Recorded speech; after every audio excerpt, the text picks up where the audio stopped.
Hi everybody, welcome back. I hope you're all keeping well. Weekend just gone there, I was at the North Down Model Railway Society's annual show, being held in the Boys Grammar School in Bangor. What a show it was. Absolutely fantastic show. Lots to do and see there. Not only was there a lot of model railways, but there was also RC planes, RC boats, trucks, cars. There was also tabletop gaming. There was demonstrations on different aspects of different bits of modelling. We had all the retailers there as well. I did make 1 or 2 purchases.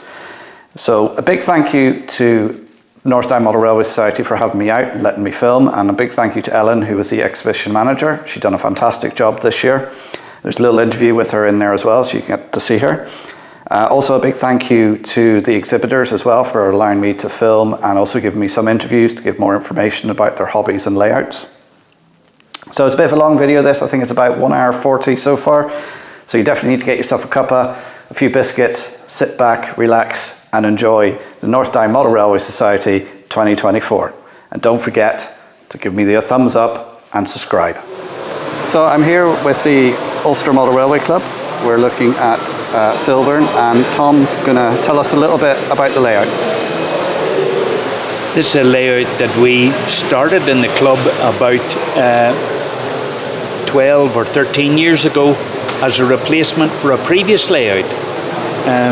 It used 3 new boards at the front, which were intended to represent Lisburn Station in Northern Ireland. And while it's modelled on Lisburn, some of our members don't have Irish rolling stock for the layout.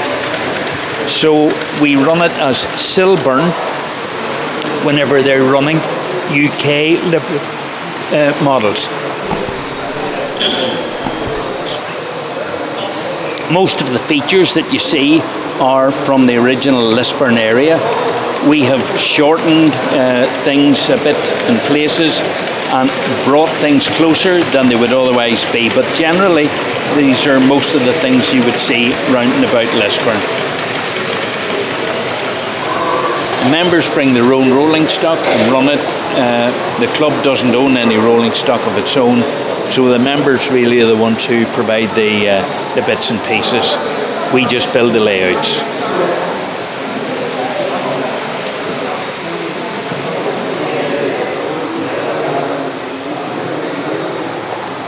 Some of our members have quite an artistic bent, and they produce ideas about golf courses and firemen trying to put out burning gorse bushes as scenic features, broken down cars, you name it, we can manage to find a place for some of these outrageous ideas somewhere. At the opposite end of the layout, we have a set of allotments which cause a bit of interest, usually because there's lots of little tiny features included in the design, and it makes it quite interesting. That particular board with the allotments run by around with the hedges around it actually lifts out, and we can replace it with a couple of other scenes so that we can make it look rather different whenever it comes out in a different disguise. So there's a canal basin which can get placed in there, or there's a car meet for vintage cars and one thing or another. So loads of little features just to brighten the layout. All right, thanks very much, Tom. Okay. So I'm here with Les on the Roadrunner layout, and he's going to tell us a little bit about it, how he built it and the story behind it. Right. It all started when I bought a Roadrunner and Wile E. Coyote keyring set about 35 years ago, where the Coyote was sitting on a golf ball firing machine, and I thought to myself he'd look quite well driving a small locomotive. So a few years passed, and eventually I got around to building a layout based on that very premise. So the baseboard is made from the remains of an old bed that I found in an entry. The groundscape is made from Kingspan insulation foam with the silver paper removed. carved and sanded and moulded and eventually painted with emulsion. The track and the running gear are by the Japanese firm Kato, and the scenic additions are mostly scratch built by myself and the wife, and follow reasonably closely the Roadrunner cartoons found mostly these days on YouTube, because they're apparently a bit too violent for the younger generation.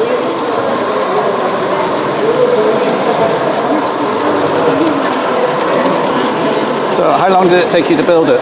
The first section, it took us about a year, on and off. The extension came about in 2020 and was finished last Thursday night, so it took a while. We're always adding to it. There's always something more Acme to build. We built a new locomotive last year for it, and there's plans for another one. There's always plans for more TNT, more crates, a wee bit more rolling stock, and a few more General Acme devices. All right, thank you very much, Les. Not at all, thank you. I'm here with Kevin from the County Down RC Group. There you can scan our QR code there to find out more about them. And Kevin's going to tell us a little bit about the club and what's involved, and tell us about these wonderful models he's got going around. Hi. Right, these are a mixture of crawlers and track cars. The difference being the track cars are the ones that you run on a smooth racetrack or rally track cars, and the crawlers are built for all sorts of terrain, such as this. We usually meet on a Saturday morning up at the lead mines just outside Newton Ards, where we get up to all sorts of wonderful shenanigans. And as you can see, the crawlers are usually four-wheel drive with fixed differentials, or as in the case of the Land Rover, the big red one, that has the option to lock and unlock your front and rear diffs. Also has a 2-speed gearbox and the light kit, as you can see. Whereas the other ones, like this, my blue one here, are just basically locked diffs and a bog standard kit that you make up. But they're quite capable vehicles. This stuff in here is just a really basic sort of idea to show you what they can do. The average kit probably starts at about, if you take this one here, about £200 as a ready-to-run kit. That's your controller, your kit. All you have to do is buy your battery. In some cases you can buy it with a battery and a charger, which will probably knock you up to about £300. But that's you up and ready and going and running. How long would you get running on a one charger battery? On a LiPo battery, you probably on 2S LiPo, you probably get about 2.5 3 hours. Okay, and how long does it take the battery to charge up? About 40 minutes. All right, okay. So you can do a quick charge, but then you won't get as long run time out of it. And then you can do what you want with them. You can add the light bars as such. They come with working lights anyway, but you can put a light bar on. You can put winches on, which we have on the front of one of those there. There's just so much you can do with them once you get into it.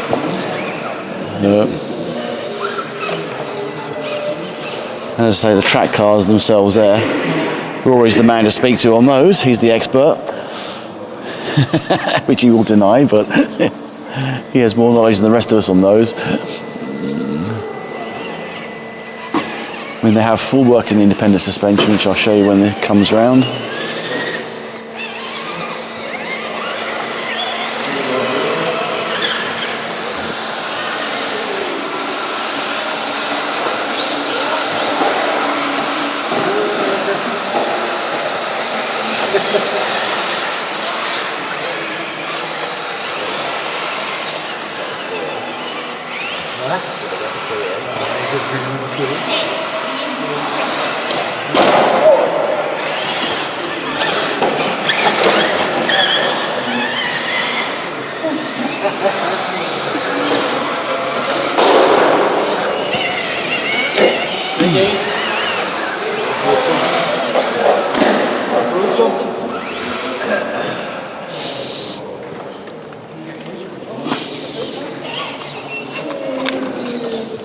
Your end links come undone.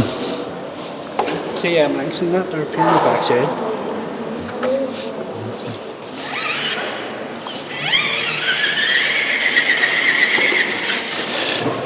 So that's the County Down RC group.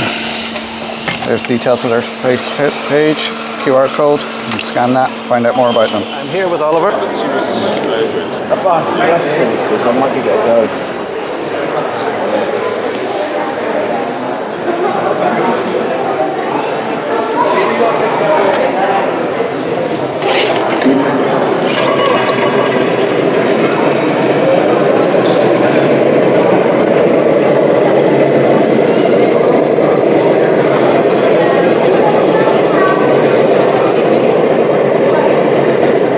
This is his layout that he's building. He's a member of the club here, and he's going to tell us a little bit about it. So I've got a car crash all over there, and I've got a few cars going around the roads. I've got some really nice cherry blossom trees, which I had fun painting. And then there's a river going down the back of this house.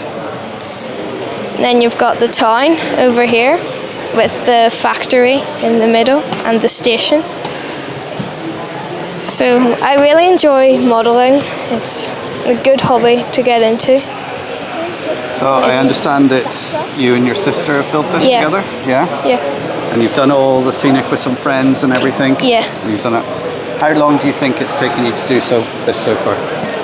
Not including all the gaps I've had, probably about half a year maybe. Half a year? That's not bad going. And it's 00 gauge? Yes. And it's just DC with a Hornby controller, I see. Mm-hmm. And what's the engine we got down here? It's the 4472 Flying Scotsman. Yeah, everybody has to have a Flying Scotsman. A 462. Okay, it's a lovely layout. Thank you. Keep up the good work. I will. And enjoy your modelling. I will. Okay? Thank you very much, Oliver. Thank you. Here we have Parsons Holt, John Robb, it's N-gauge.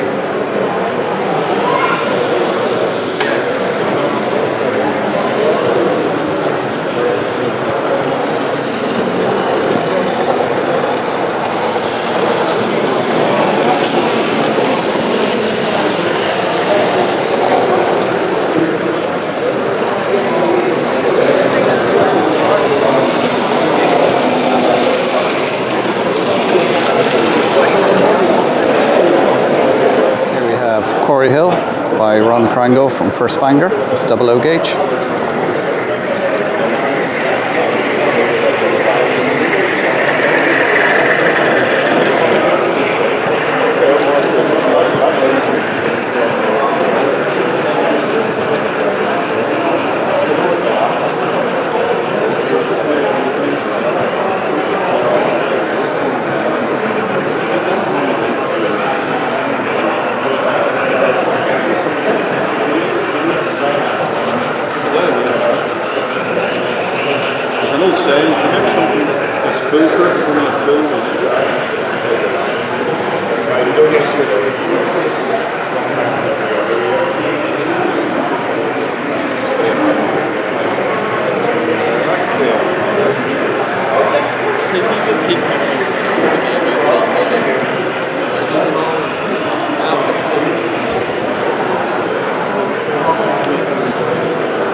David O'Rourke, 00 gauge.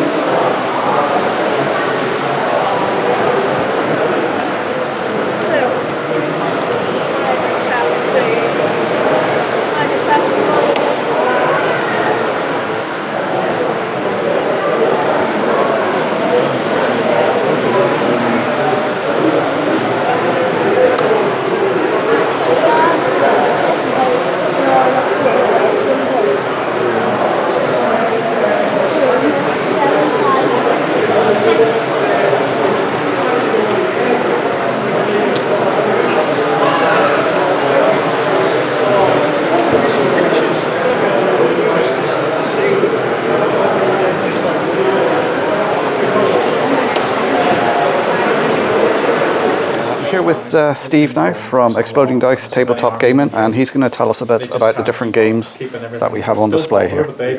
Yeah, so I'm Steve from Exploding Dice here in Bangor. We're a tabletop gaming club that's been running for just over 5 years. We're now on our third venue. And we just keep growing, and yeah, we cater for a multitude of different tabletop games. Really, at its core, we're just a venue. You know, we're not a shop. We don't sell anything, but we provide all the tables, terrain, mats, any materials really you need to play. We'll provide, and we'll even help arrange games. But we are very much a venue to come down, you know, play with your friends, and just enjoy your time. Predominantly though, it is mostly Games Workshop games that we cater for.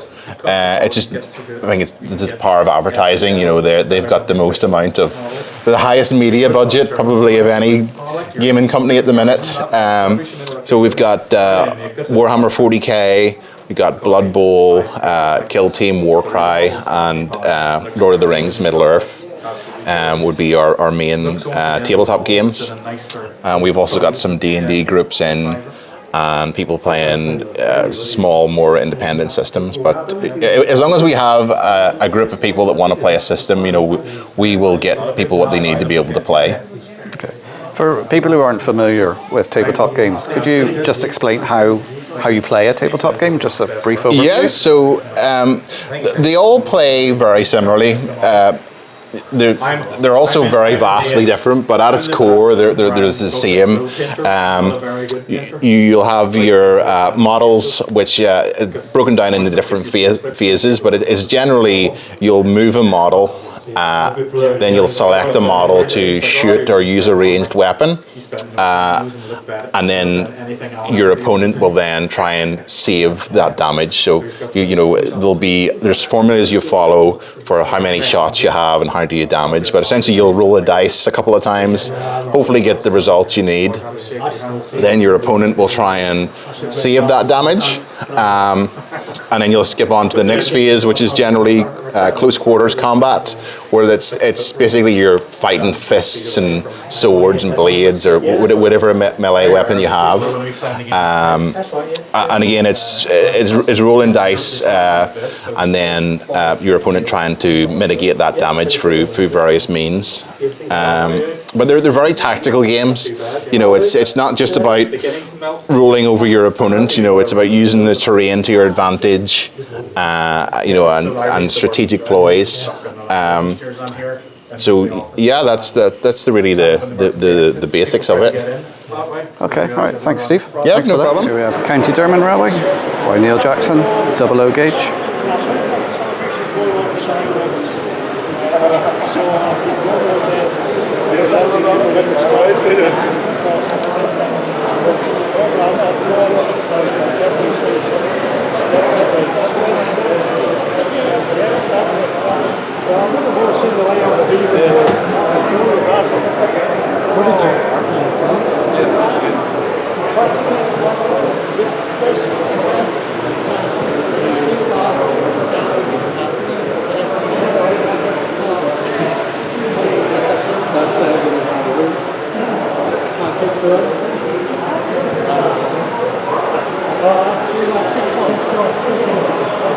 Yes, sit well. Sit. Yeah, he's biting me. He's biting. He's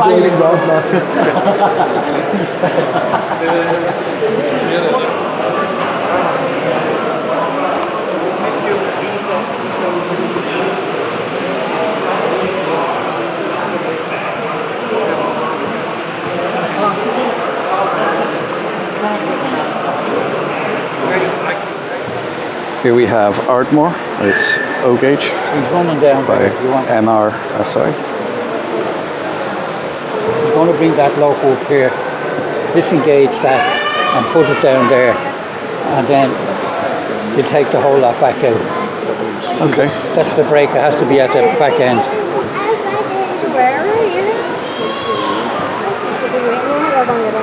Yeah.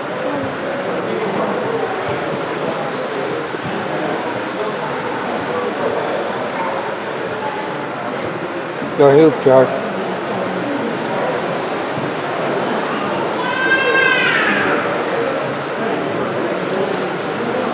Well, that's a magnetic one. That's the electronic one.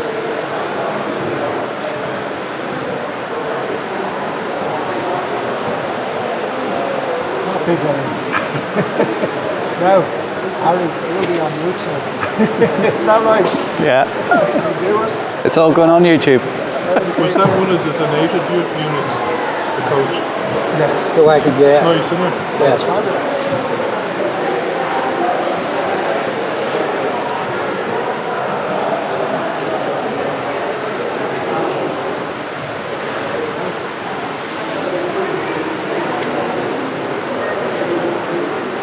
George, when you've that done, bring that other wagon on up.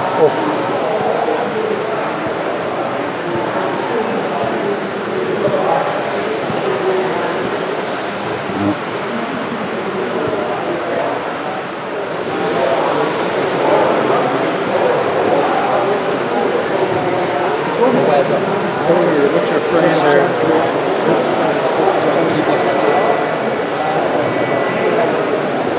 Wait, do with that, John.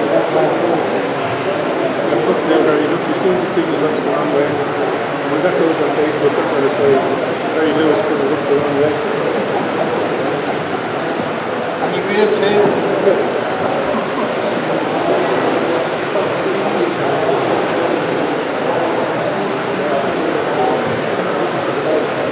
So I'm here with Lorraine. She's going to tell us about these miniature buildings.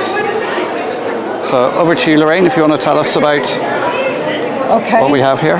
These are all properties that we buy as kits from Petite Properties, and they're based in England, a family-run business. This is them.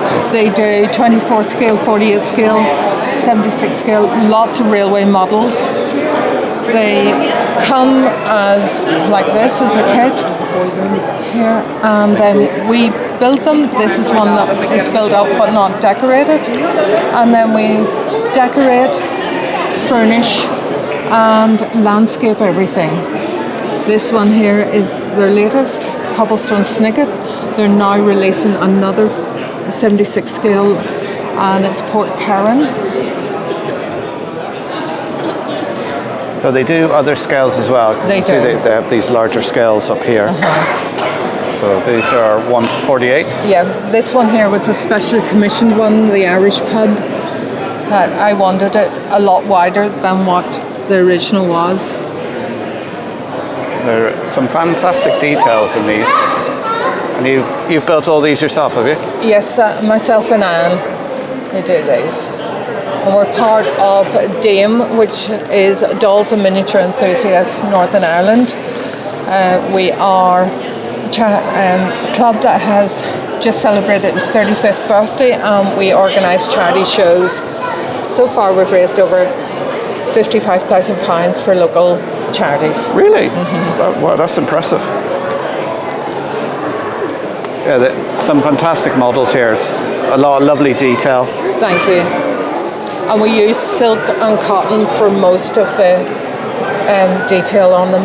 We also don't use paints on the windows or doors. We now use Winsor & Newton Pro markers, but you don't get that extra layer of paint on, so everything fits together. Oh, Nice. excellent. Can I get you to come around to my model railway and do my buildings? And also another wee tip for the cobblestones are made from egg carton boxes. I've taken an egg carton box and pulled it with tweezers and individually stuck each piece on. Wow, that's dedication. And if you're interested, the Tufty Burrows comes as a kit, but we use this one over here. The inserts are Pringles tubes and the inside of toilet roll to get the lovely semicircles. Okay, thanks very much, Thanks Lorraine. very much. Now we're going to have a look at some of the trade stands. They're important to shows because without their support, some of these shows couldn't happen. So we're going to talk to some of the stall holders, see what's available. So I'm with Callum here at Northern Card Gaming Hobby Shop, and he's going to tell us a little bit about themselves and what they do. Hey guys, this is Callum from Northern Card Gaming. We are a hobby store situated in Newton Ards in Northern Ireland. We essentially are a community hub that services everyone's nerdy needs, to say the least. We do everything from trading card games, scale models, we do D&D. We run a lot of clubs during the week, so we do Model Club on Mondays, D&D on Wednesdays, trading cards at the weekend. We've been open in Newtonards for about 2.5 years now. Myself, I'm not the manager, but I work on mostly the web stuff. So we have a website that's set up, so we ship to mainland, international, down south. Our website has pretty much everything that's in the shop on it. So if you're ever looking for anything to situate your needs, hobby needs, like I said, trading card needs, scale models, we do all the scenics, terrain, weathering. We do a little bit of everything. So definitely check us out. I'm here with Dave from Model Rail Baseboards, and he's going to tell us a little bit about the products that he does. So over to you, Dave. What are you going to tell us about? So our main products we sell are the baseboards. We offer baseboards in different sizes. They're also available as flat pack kits from the website. We do all standard sizes from 6x4, 8x4, and then we do a lot of custom work then as well. So we pretty much do any size that you'd want. Here today we've also got some helixes, again available as a kit. This is an N gauge helix, and then over here we have a 00 gauge helix in a radius 3-4 with a custom made baseboard for it to sit on. These are available as a kit. They're made in segments with also unique 3D printed dividers, and they also work out the gradient using spacers around, so it's very, very simple to set up, which we always try and strive to make our products as easy as possible for the end user to use. Another item we have today is our stock boxes. So you've got N gauge, which will hold 15 locos or rolling stock with a lid available separately. And then we've got our 00 gauge, and these all have interlocking tabs. So once they interlock with each other, they will not move, and then they just lift straight off. So it's really easy to store rolling stock and keep them then dust free as well. That's pretty much what we do, but we also do custom made items. If people come up with ideas that they want made for their layout, we design it, and then everything we make is manufactured using a CNC router. Okay, and there's Dave's details there, so if you want to get in contact, you can look him up. Thanks very much, Dave. No problem at all. You're very welcome.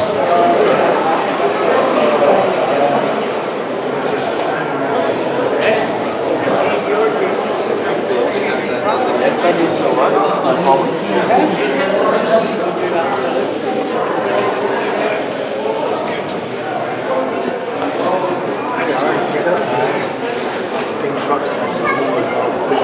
What do you say? Big flatbed lorry.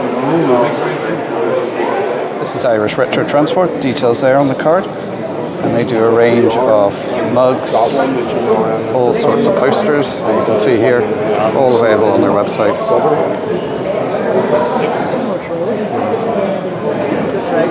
Thank you very much. Just moving up to make this They have pictures, posters, and books.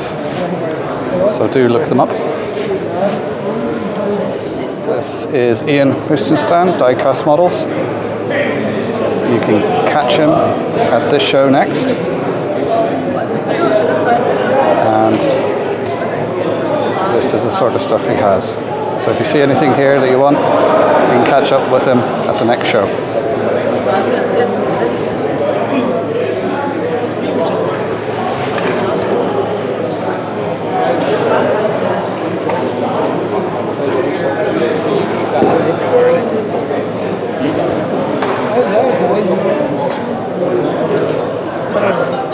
Here we have Mark's models.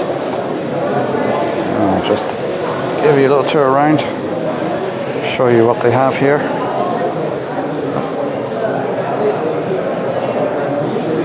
We've got plenty of knock scenery, Metcalf kits,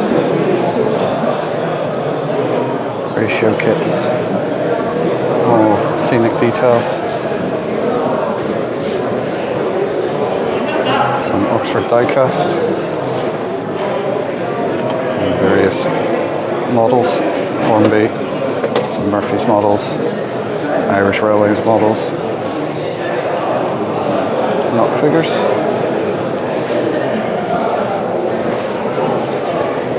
So all this stuff is available online, so you can contact. They have 2 stores in Dublin and 1 in Cork.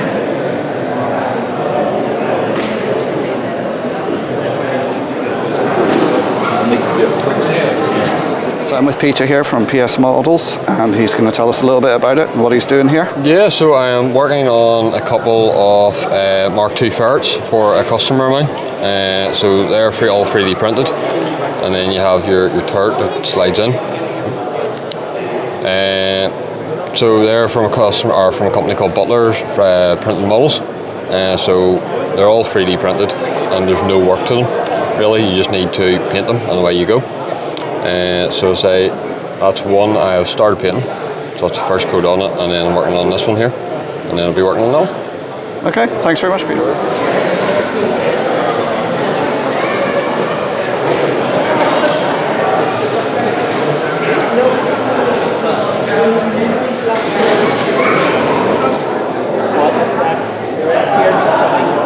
So you've got like 3.75 fingers here, but they're cartoons, Rogue One.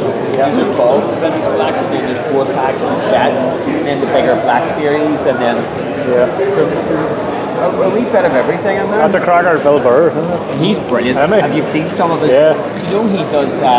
He's the voice of the dad in Family Guy. Have you seen Family Guy? Yeah. It's hilarious. He's hilarious. A good comedian, like brilliant. Like he's really good. Not This is the Urn Club's T-Track project. This is N scale. We'll have a look at this. Now, the idea of T-Track is that each member has an individual module. So they give them the module with the track on it, and then they landscape it. And you can see then each of these modules has something different on it. So when they meet up in their club room or community hall, they bring all the pieces, put them all together, and make a layout. Leslie McAllister gave me his approval there. Totally doctor 3 of his wagons. So each club member has a different module which they can landscape.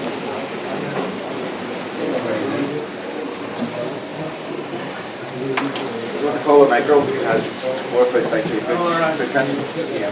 And going regular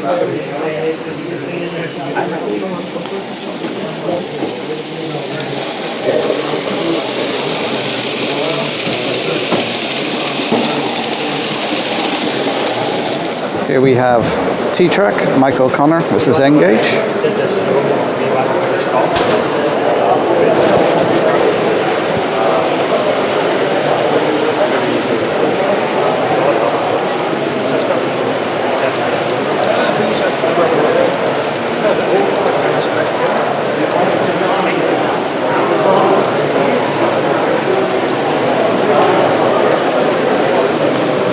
So this is the T-Track modular system.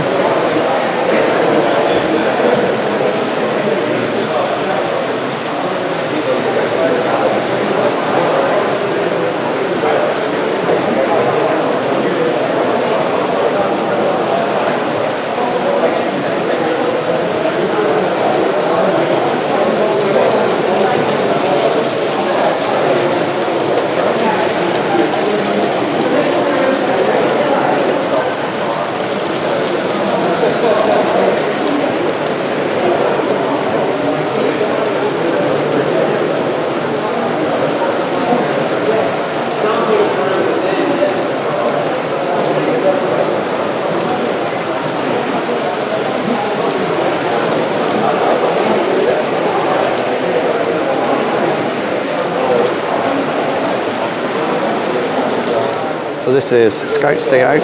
This is by First Bangor, and it's 00 gauge. Oh wow! 1, 2, 3, 4, 4 cards, 7 and a half. 7 or what?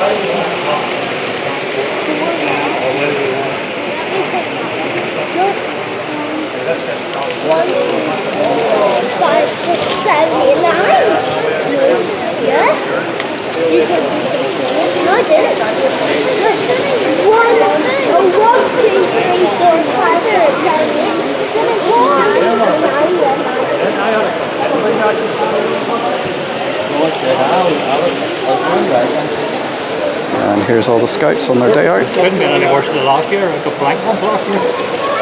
There. You not getting the message? I got my photograph taken again with a spectator. See, he gets on the front page this time. I know. Sorry. I'll put you on my YouTube channel if you want. There we go. That's it, right? No. There's guts in the brain. Good afternoon. Look. Back on. Sorry? Pen, no. Mark. Mark, sorry, no. Guy taking a video pen. So if you want to see the YouTube, what do we look up? Just this show here? Donegal Rail. Sorry? Donegal Rail. Donegal Dad? Yeah, look up Donegal You'll come across me. You took my son France. That on, though? It is, yeah, but I can edit it out. John, you're seeing a big hand of golf. Sorry. Here we have vintage Hornby, Kenneth Cummins. It's 00 scale.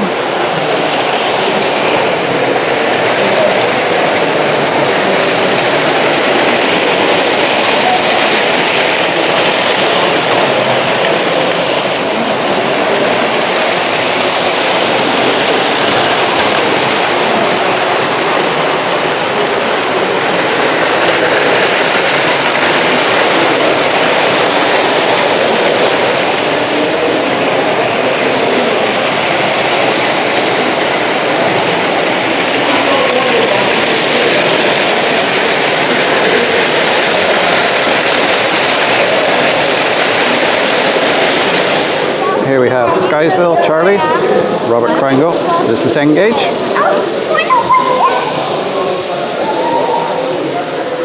And this is American N-Track Modular.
I'm here with Ellen now, the star of the show here. It's all her organisation, and I must say it's a fantastic show this year. There's been tabletop gaming, there's 3D print demonstrations, there's model painting and making, there's scenery making. One guy was making some trees. Of course, all the model railways. We had then the RC trucks and lorries and cars and airplanes and everything like that. So, Ellen, fantastic job this year. Well done. Thank you so much, and thank you for supporting us again. Donegal Dad, coming No along problem. and doing this. This year we definitely wanted to take it to the next level because we are a model show, and yes, railways is a massive feature of this, but we also wanted to reach out to a new community that is emerging.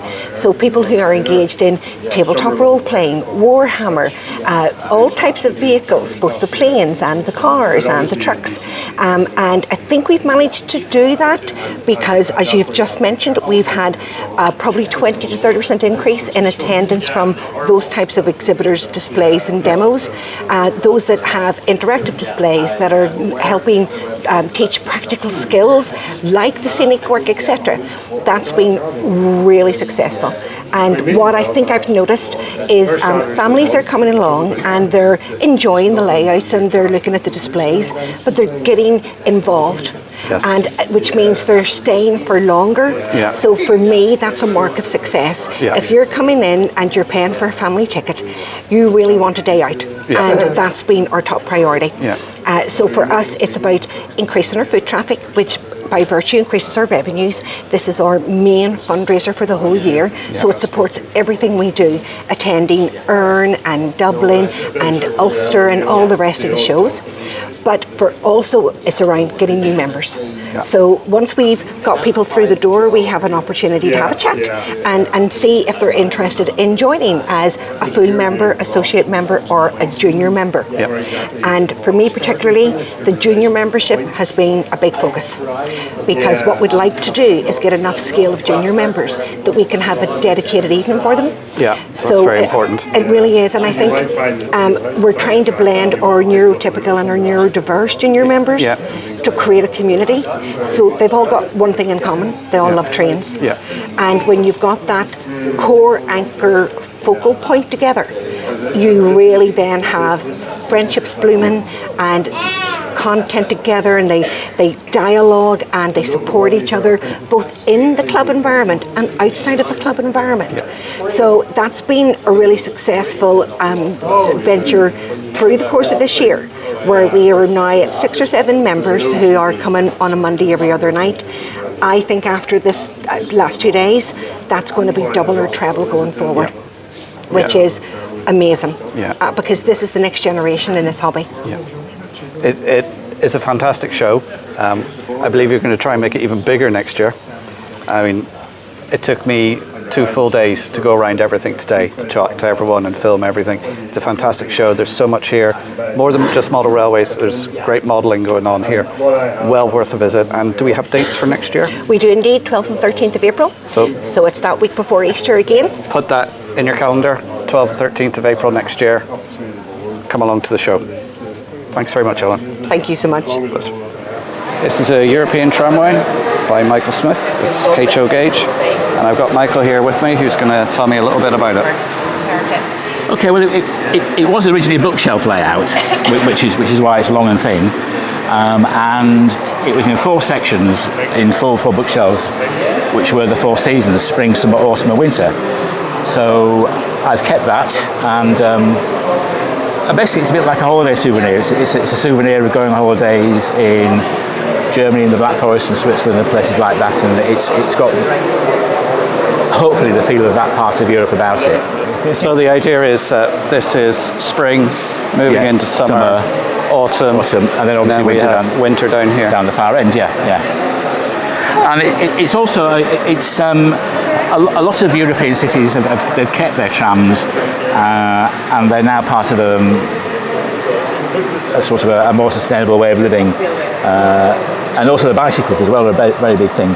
It's largely based on Freiburg in the Black Forest, which is what this tower building here is. This is quite an accurate representation of the end of a particular street in Freiburg. Sorry, I'm going to have to stick my hand in. Thank you. The old hand of God. Hand of God. It's been playing up, as it always does. And a lot of cities in Europe there'll be a line which starts out, it runs in the street as a tram in the city, but then becomes a proper light railway in its own right in the countryside. So the winter end is meant to be giving a feel of that kind of a railway as well.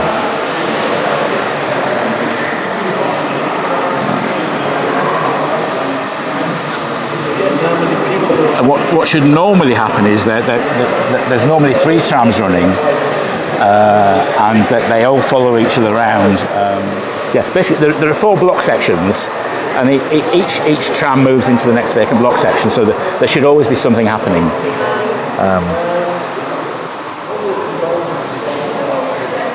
And then the bicycles, which are a big draw, it's a Dutch system, which was invented by some Dutch model railway enthusiasts, and they said everybody in Holland rides bicycles. If we're going to make model railways showing Holland, we have to have a way of showing people riding bicycles. So these guys came up with this system, and it's become so successful that they've actually gone into business making it now, and it's called Modular Rail. All right, thanks very much, Michael.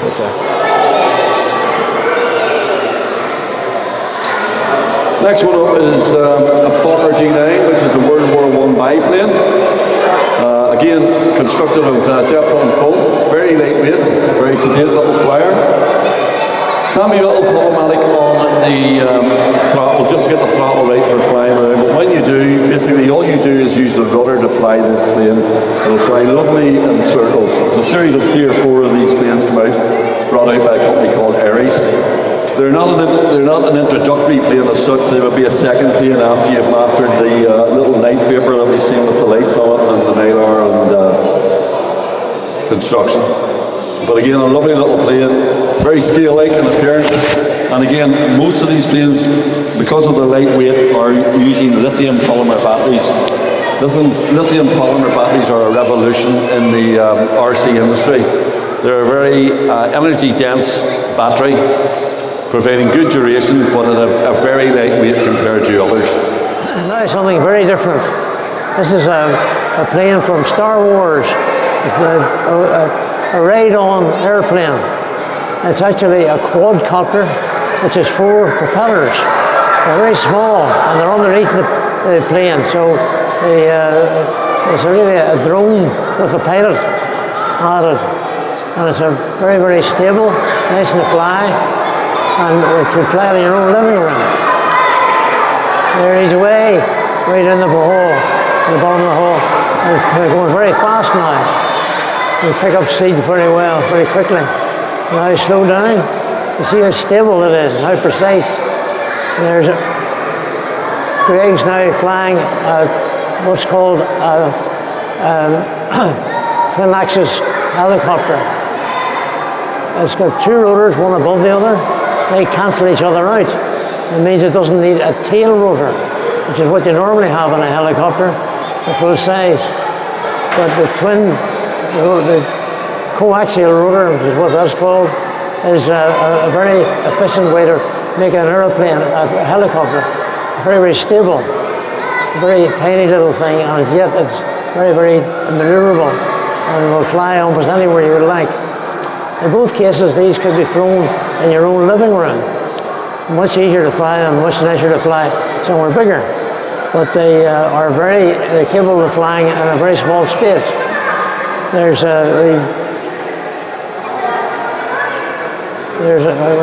going to be coming in now, and we're going to see our Paper Cub. This is a lovely scale plane, but it's like the other planes you've seen so far. It's what's called a high wing, which makes it nice and stable, and it'll fly itself quite comfortably. In a full-size aircraft like this, the pilot can fly it and can make it maneuver if needed, but normally it's very little effort to fly because it just flies along level and smoothly itself. The high wing on what's called the hedral, the way the wings are higher at the wingtips, that makes it stable, makes it fly very smoothly. It flies, levels itself out when it encounters any kind of a gust or unstable air. That plane has also got, the ones that you've seen so far have been elevator and rudder only. That one has ailerons as well, which means you can make it roll at will, make it turn tightly. As you can see, very, very, and also quite fast. Even Greg's getting out of the way. Greg's getting out of the way.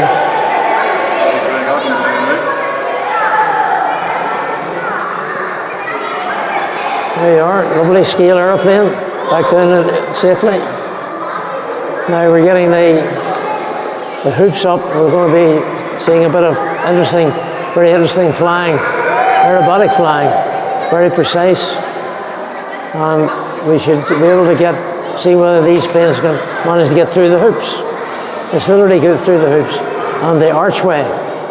So Greg's just about to take off, and he'll show you how aerobatic the plane is, but also how precisely it flies. Now, you saw him doing hesitation rolls and rolling circles, rolling loops. That plane's just on a loop, but it was rolling the whole time.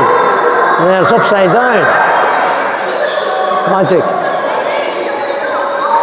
This is the sort of thing that you can see we can do here in a model plane you could never do with a full size.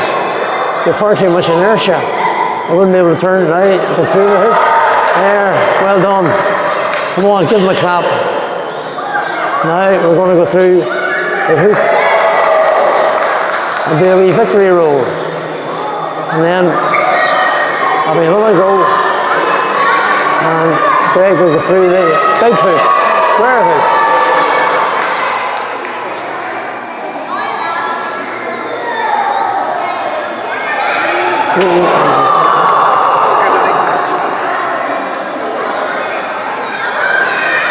Greg's just showing how aerobatic this plane is. Yeah, how that's upside down, which is very difficult. It takes a lot of practice to learn how to fly upside down and still get the plane back into level flight again. Now, Morris is flying a biplane, and he'll be putting it through the hoops, literally. And there's, again, Greg through the hoops, on a quick flick and back, and through the archway. Now, Morris is getting close. He hasn't quite managed it. There, Greg's good through the hoop again. There, well done. Through the hoop from the other side.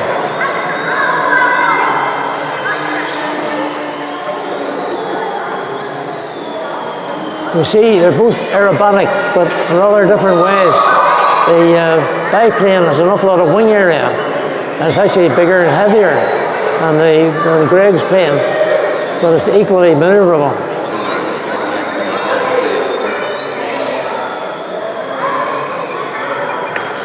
Greg inverted, vertical roll, vertical climb, and straight down, then back up again.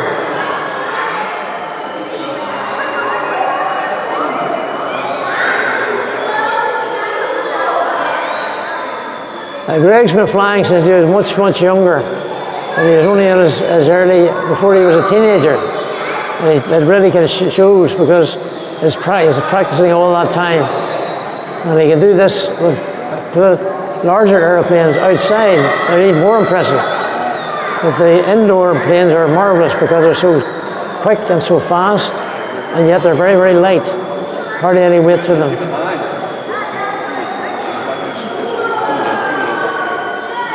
That's really good. Now we're getting the hoops out of the way. You've seen him go through the hoops several times.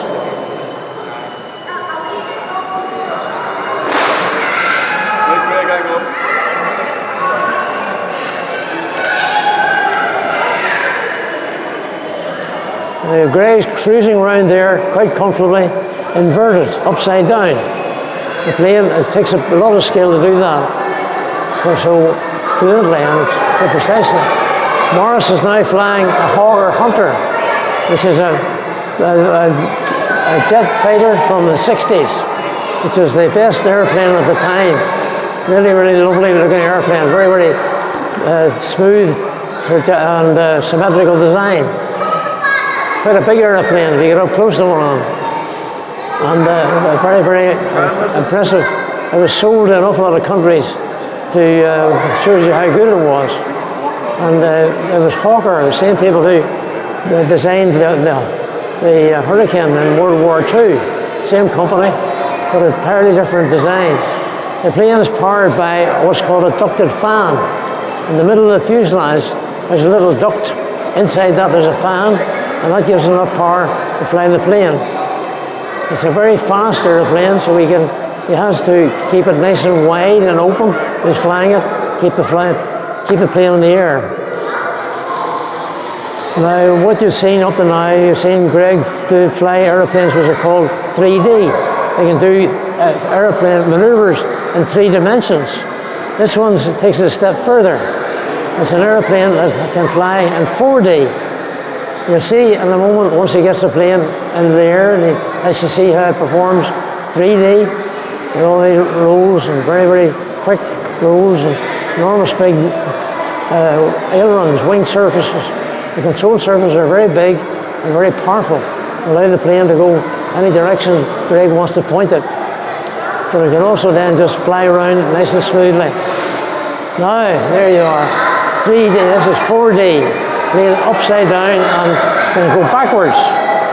You won't see that on any aircraft other than one of these models. The full-size planes have what's called reverse thrust. They can use that for stopping the plane when it lands, but they can't go backwards. That was a series of hesitation rules, very precise control. There's back again, inverted, upside down, going back.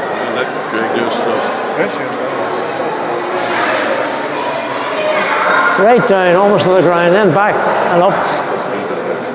This is done by having a control of the propeller which allows it to be reversed. So the plane can go backwards. And when it goes backwards, it's even more difficult to control than normal, because the rudder's at the wrong end. Instead of being at the end of the back end of the plane, it's in front of it as it goes backwards.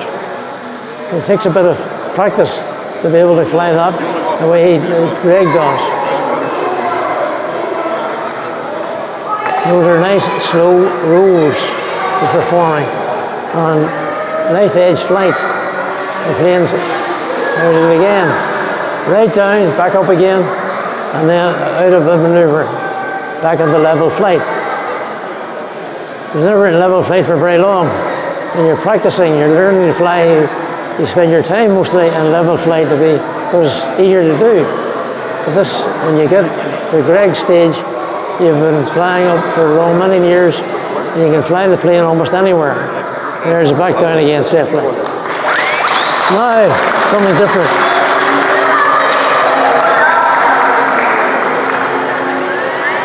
This is these aircraft are both designed to take off like a helicopter and then fly like an airplane.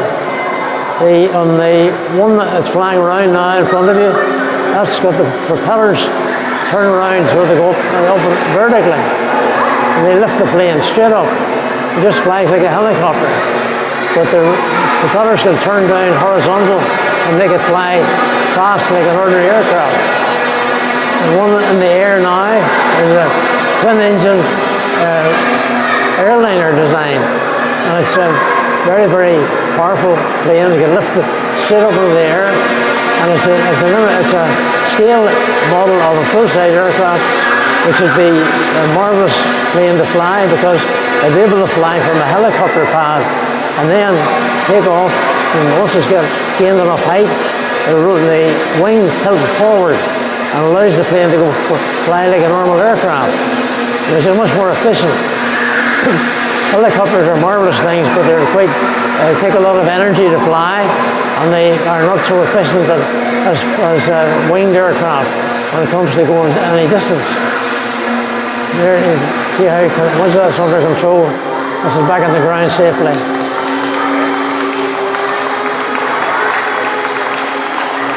There's Morris's plane. You can see how smooth that is, how precise it is, how much is exactly where he wants it to be in the air.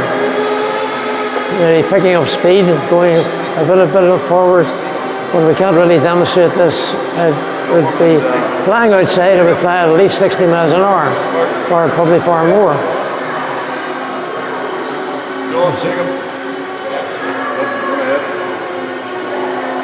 The plane's a Delta, just like the Concorde you've all heard of, the supersonic airliner. There you are, down on the ground safely. I have a couple of demonstrations for you, which are very different. These are two scale aircraft and they're both powered by ducted fans. I described to you the ducted fan and the Hawker Hunter. These aircraft are for flying outside. They're much bigger, they're much faster. We can't demonstrate the flying, but we can let you see how the ducted fans work. They're very powerful. And they're both military aircraft. The large one beside John with the red t-shirt is a Lancer, an American B-1 Lancer, which is still in service now. And can go for a very, very long range, the long range bomber. And it has strut. The wings, and you can see the wings coming forward. That's for takeoff and landing. That's just the configuration. The wings and then the wings sweep back, called variable sweep. And the one in front now is a Swedish aircraft. It's using the ducted fan to make it go backwards. Just reverse the engine. And that is taxiing along. It's a jet fighter. And the Swedes have been very, very brilliant at producing jet fighters as each generation comes along, which are a level to match any country in the world, anywhere. A lovely aircraft, very, very fast, and will be full of electronic controls to make it safe from attack by other aircraft or by ground forces. It's again a Delta. It is going reverse thrust allows it to go backwards. It's a Delta, and it's also called a canard, which means it has a wing at the front as well as the main wing behind the canard. It's a very, very fast aircraft, capable of Mach 2. Very, very good, like 1,600 miles an hour. Now this is the B1 coming out. You see the wings extended, and that's for takeoff. Makes the wings very big, very powerful. There he's demonstrating in the graping, he's demonstrating the undercarriage. You see how the wheels come down and retract. And when the airplane is in the air and flying, you retract the wheels so it can go faster, with less drag. And there's the B1. You can see the lights in the back, that's the afterburners and the jets.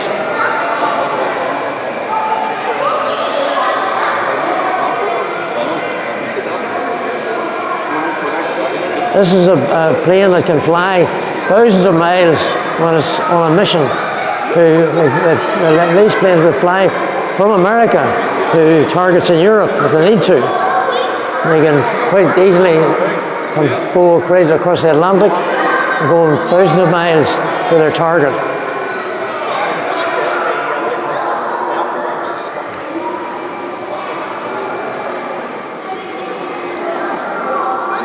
You're going to turn it around and you'll get an idea of what the propeller, what the thrust is like.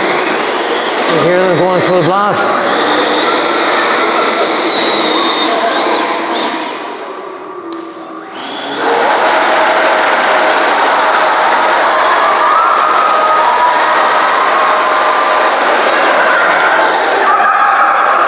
You can imagine what that's like on the runway. They'll take off at very high speed. And then once it's in the air, the wings are folded back so it'll go even faster. That allows it to go supersonic.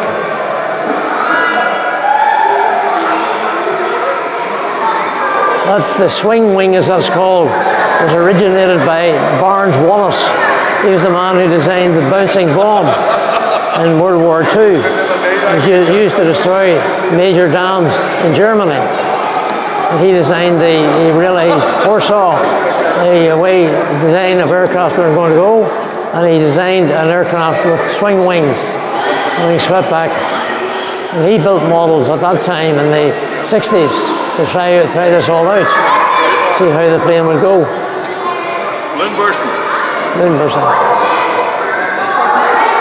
Well, we're just about to see something interesting. Get the balloons into the air.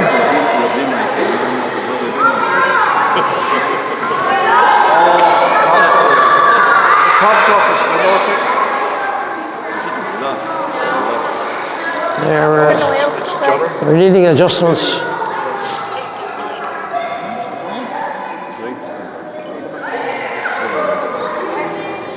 There we're putting the military planes back in their hangar, safely out of the way.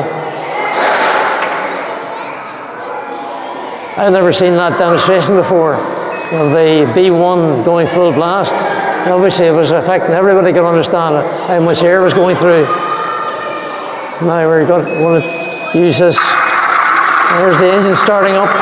It imitates the noise of a full-size piston engine starting up. But it's actually a drone. We're going to try to see if we can use the drone to burst the balloons.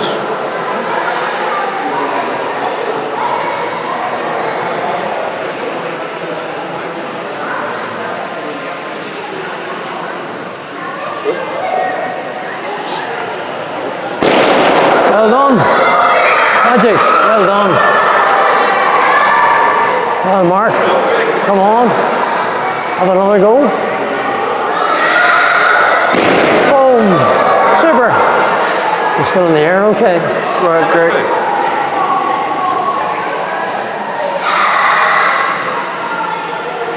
Yeah, there you go. Have another try.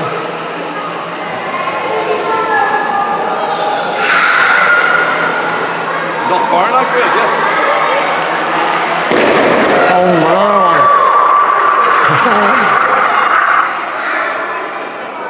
Right, ready for more? No. No, that balloon was tougher than expected. That's when I put the sellotape around. Jothering again.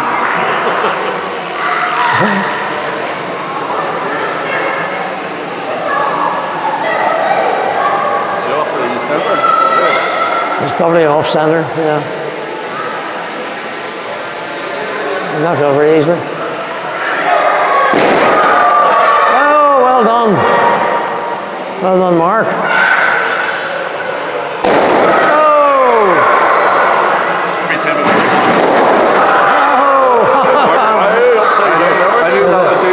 The balloon. One more to go, Greg. One more to go. Only one more to go. There, Mark has managed to get several balloons. That's the first time we've done that with a drone. Oh, Still going off, Greg, or not? Off again. The pilot keeps getting knocked off.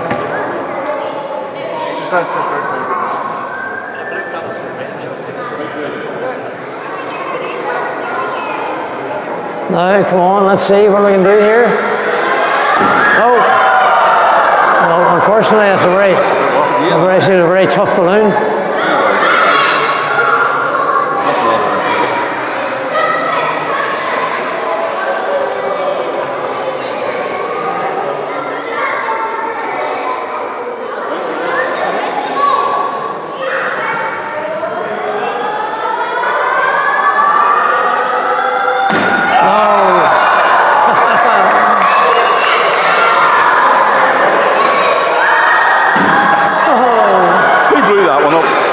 I don't know.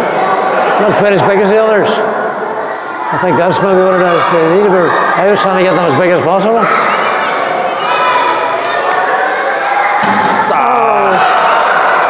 Oh well.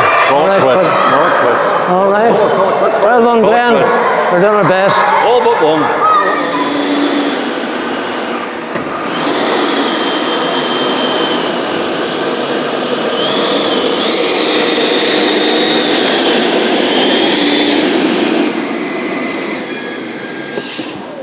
Park that back in your own car.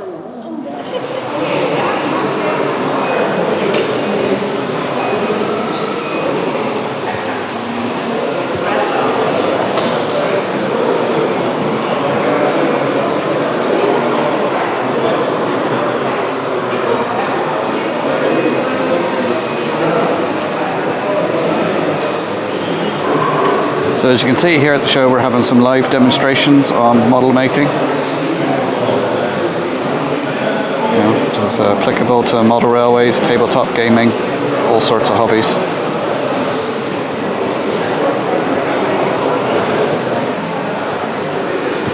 So is this any particular tree you're making, or is it for? No, honestly, it just comes out the way it comes out. I don't plan it. It starts off as just twisted wire, and move on to shaping, filling in gaps, And then a lot of painting with the sea foam, which I've hidden up there. Yeah, a lot of sea foam. Give it a paint. Stick it on with some super glue, and just go to town. You know, it always comes out really nice, though. You know. Yeah. I haven't had a failed one yet. Very good. I always like the highlighting bit better, the lighter colours, because then it really starts to give it a bit of depth. The underside's always dark, so it's nice looking through it, you know. Whenever the glue starts to dry, it looks even better. It doesn't look like spider webs. All right, thanks very much. Yeah, thank you. So this is Fat Car Branch, Michael White, double O gauge.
Here we have Lockdown Group by Glen Abbey Model Railway, and also Jonesville by Glen Abbey. There's the details on the club. And this is their N-gauge lockdown layout. Hall 1.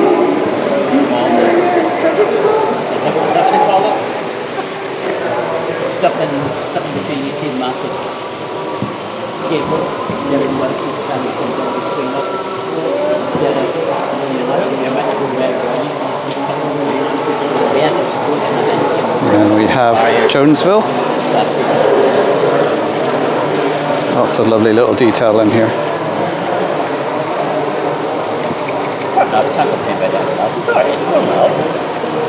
Decent turnout, decent price. Yeah. Quite a few.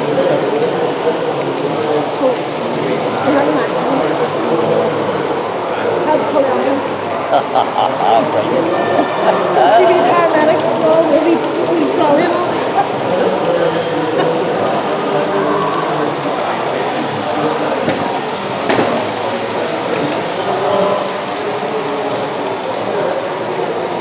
That's very good. just wanted to go get me in. Here we have a Z-scale loop. And probably the smallest layout here. This is actually designed to go into a doll's house. And then we've got some O-gauge clockwork.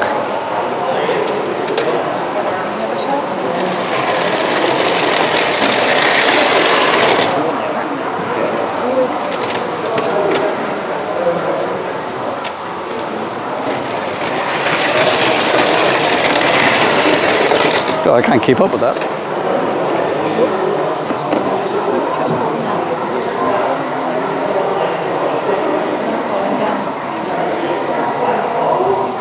There you can see the house is all detailed inside. What scale is that? It's 48. 48 scale. Yeah. These three houses are all 48. So these are all 48 scale. Treehouse. There's a personage inside there you might want to see. Oh yeah. And his lady wife's up there. Here we have Buffer's Lock by Jerry Byrne, and this is O-gauge.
is a Morceau layout. It's HO, and it's a French layout.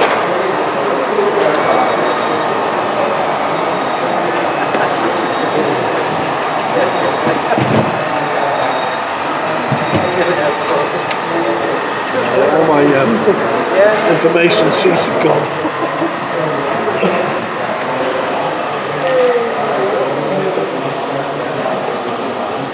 But it was designed to utilise the minimum radius possible that one of these bogie trams can get. Just used two 4-foot boards that I had sitting in the club doing nothing. Broken loose on the trailer. This is Mittenwald.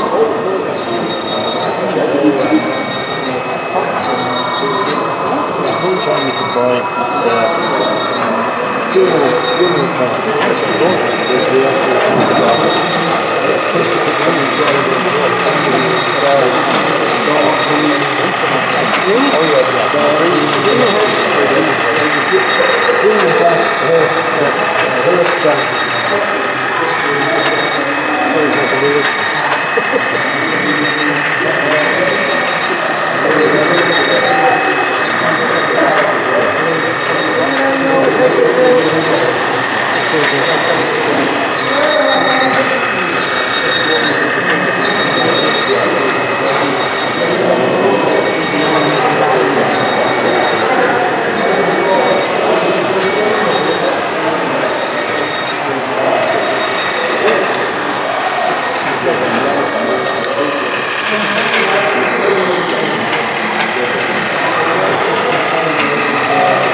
Oh yeah. When you blow it up on the screen, you get to reach.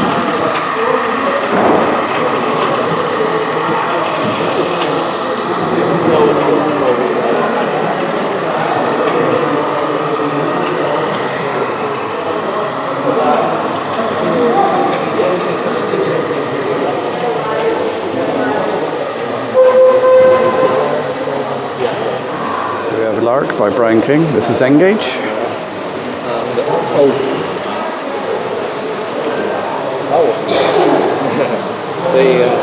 The great relations with the principals when we work with this one and getting access, especially after COVID. But we think the problem is getting resolved. I hope so, because it would be a shame if we lost our friends. They're hard to get. Yeah. Well, thing I thought, just out of curiosity, I was like, oh, I'd do a show myself, you know, just a wee one, nothing massive. And a wee small church hall, probably no bigger than this. I love us selling to even to Yeah. We have some T-Cage, and this is a novel way to have your layout. T-Gauge on a Monopoly board.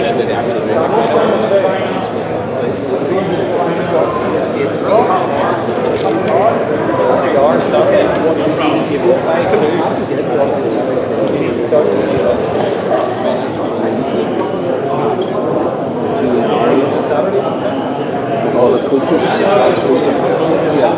So it's 25 cost and 5 the UTA drawings. The UTA drawings. And there's a comparison. You can see what size T-Cage is. And here we have Meccano. How many pictures of the cars?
There's Donegal down. That's right there. It's a good video. Donegal down. It's a good video. Yes. That is so cool. Nice. I love the fact you've done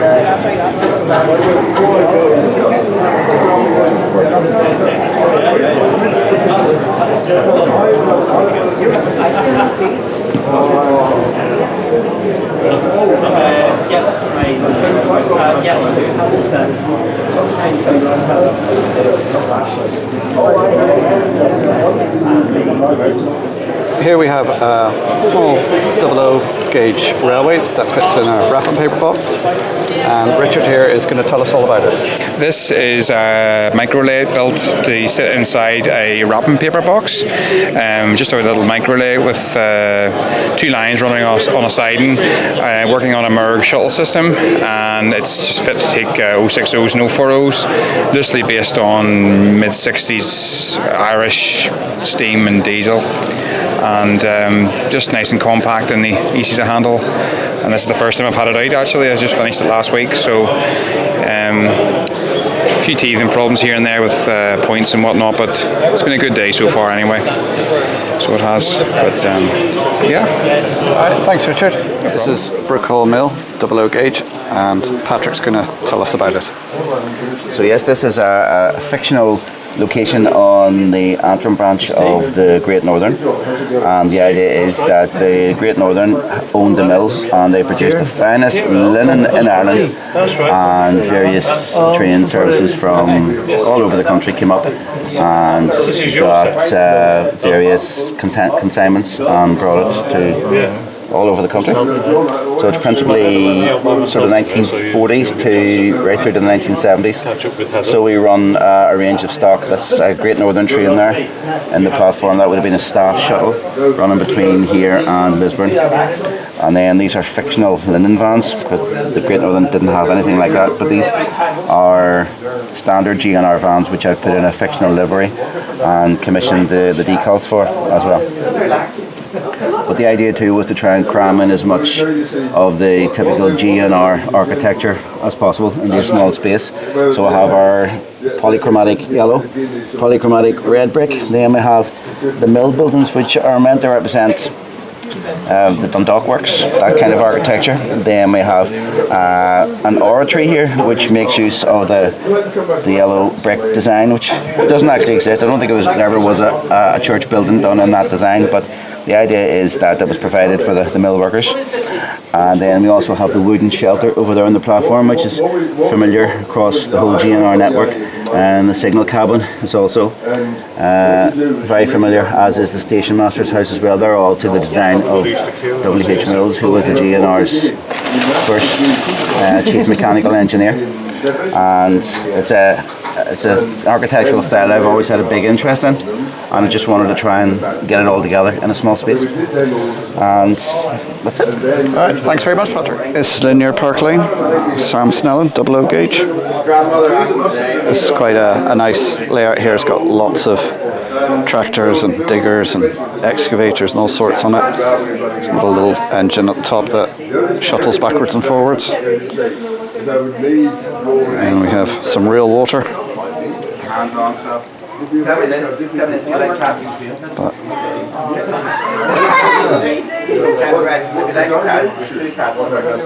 Would be to probably go with And there's also a dog on the bird table. Try getting the fit to this. fingers crossed. All right. Alrighty. Hi, see you later. I need it for that nice. What ones? That's for the airbrush. They're for the airbrush. See the ones that have the golden edge? They're for the airbrush by the car. No. Alrighty.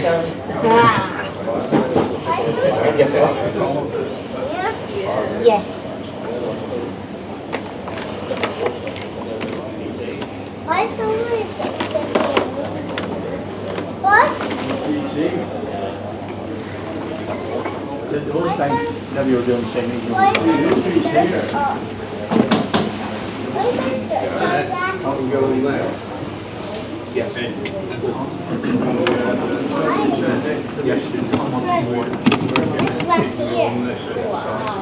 That's behaving today.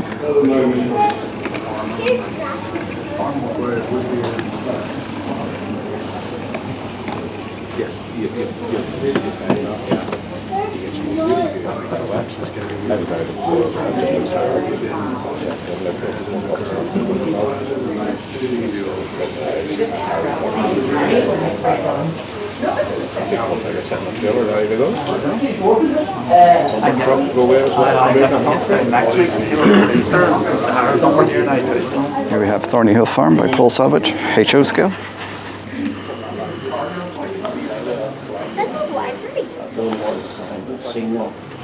Many people are riding bicycles.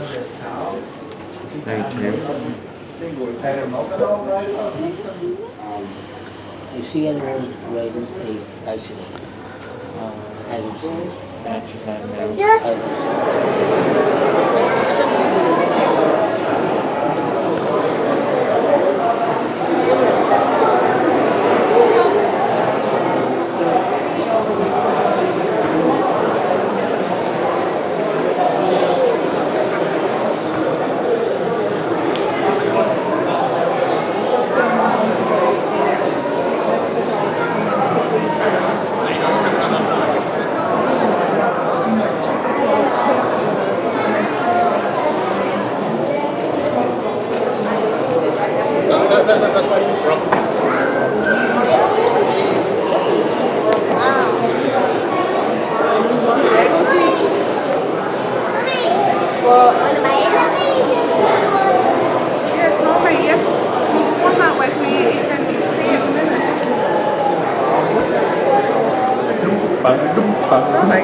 Here we have Red Ridge Halt by Tony Orr, N-Gauge. That's it. Thank you very much.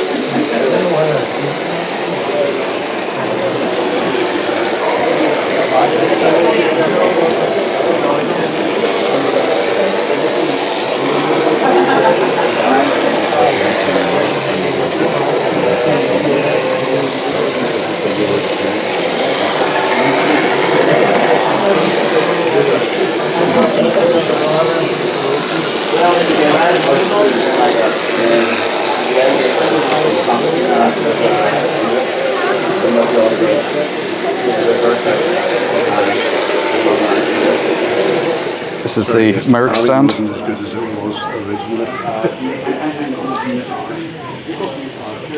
the locomotives are 3D printed bodies.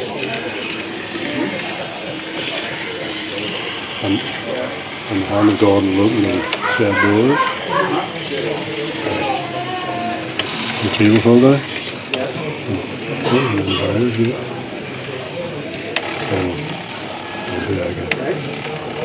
Oh, very good. So these are all some of the... These are just little demos. That's a Servo 4, which you drive 4 servos and you can do whatever you like with 4 servos. and some other circuits. All these are very cheap, £2-3 for the circuits. It's a light dimmer and a bit of noise. This one you get to simulate an arc from an electric train, and then if you wish to test your servo, you can go fishing. I'm here today with Gordon Hunt, having a look at his layout of Donaghadee, and he's going to tell us a little bit about it. Okay, folks. Well, basically, it comes from happy childhood memories, because we used to holiday in Malile, a nearby seaside town, and walk in a couple of nights a week to Donaghadee to get ice cream in the cabin. So we're talking about 1954-55, and then although the station closed, excuse me, in 1950, the station building was still open, and it was a bus station then at the back end. There's a little cameo of myself and my two sisters inside the station building, because we used to print our names out in a little aluminium strip. So that's, as I say, the basis of this is just childhood memories. The station, as I say, closed in 1950, so this is a representation of what it would have looked like. It is to scale. It has been, I've got some old photographs from the Irish Independent in Dublin, aerial views, which allowed me to ensure that the buildings were all put in the right place as well. As you can see, it was a main place for coal coming in from England. Also, Donaghadee was linked to Port Patrick in Scotland, so a lot of the people who immigrated from Scotland into Ireland, sort of Northern Ireland, came through Donaghadee. Up until some years had gone by, and there was difficulty with weather conditions and berthing boats, and the cross-channel trip was lost, and it was given to Lawrence and Rower. But in the meantime, Donaghadee still continued. As you can see, I've put everything in. You have your the station building itself. It came from a Newton Ord's goods hall. The buildings along the front here, soldiers were billeted here during the Second World War. It also was an original carpet factory before Cyril Lord's factory took over. It was a dance hall, it was a boxing venue. We move over here then to the goods shed, which is quite large for the town. And again, that was bringing carpets, would you believe? There's a couple of wagons up here, because with Cyril Lord's carpet factory, they were shipped all over the world, and we have a shipment here going to Russia as well. So moving on down, we have a double road engine shed here. This is asbestos cement one. The original one over beside the turntable, it was on an ordnance survey map. It got about 1906. I couldn't get a photograph of it, but I was able to copy it from identical one down at Balnahinch itself. So the turntable, as you see, was working there. A lot of people didn't realise this, to be honest. Moving on down, if I could pick out what are known as the sunrise gates. These are basically all around County Down, and they're connected to the Belfast and County Down Railway. So I had to make sure that the sunrise gates, everybody knows about if you live in County Down, you'll know about the sunrise gates. Moving on down, the representation of a large nursery that was in this area. This is all gone, and it's now being replaced by very expensive bungalows down in Donaghadee. There are two six-wheelers here, because I'm making up a rake of six-wheelers. Again, Belfast and County Down were renowned to have all six-wheelers at the time. So these were camping coaches, and they were, after the station closed, they were parked up in the station bay. So, but I'd like to have a representation here, because these were used by people to have their summer holidays, and that's why we have the outside toilet here in the corner. All right. So we move on through a pedestrian bridge, which is still there, Norwin Avenue, and that takes you on to Newtonards and Cumber, and eventually back to Belfast, Queen's Quay. All right, thank you very much, Greg. Okay, sir. Thank you. This is Port of Town by William, 00 gauge, and I got William with me, and he's going to tell me about this layout. Okay, this is my recreation of what Portadown Station and Junction would have looked like if you'd been there in the 50s, the 60s even. So you have the roundhouse 12 road engine shed. There's another identical one in Clonus, which is still there. Reinforced concrete, built in the 20s. And in front of it is the line to Armagh. Would have been the line to Armagh. The curve, there's the line which still exists, that's the line to Dublin. And the line closest to us would have been what was known as the Derry Road, which took you to Dungannon, Omagh and on to Londonderry, linking up with the County Donegal. And this is what is in Portadown, it's called Park Road, and People's Park here in front. And behind that is the old goods yard, which would have handled all of the traffic heading north and south. Hence the Portadown got the name of Hub of the North. And that's the location of the current Portadown station, if you're familiar with that. And then moving on along, there's some industrial scenes around the railway, including what we would know as Shillington's Builders Yard beside the River Bann and the River Bann Bridge here, which is part of the main line today.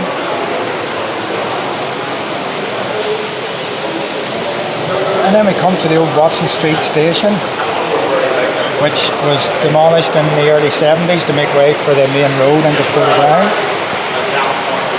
And that was a 4-platform station in those days. And then the line from there went on to Lurgan and Belfast. So that's basically the model. It's about 30 feet long. And obviously it breaks down into pieces to transport it to exhibitions. Yeah, and that's it. All right, thanks very much, William. I hope you enjoyed that little look around North Down Model Railway Society's show. It's been a great show. There's been lots here to see and to do. Don't forget to check out my channel members and Patreon members. If you'd like to become one, links are down below. I'll pop another video here and here. Subscribe button in the middle. Thanks for watching. I'll see you next time. Bye for now.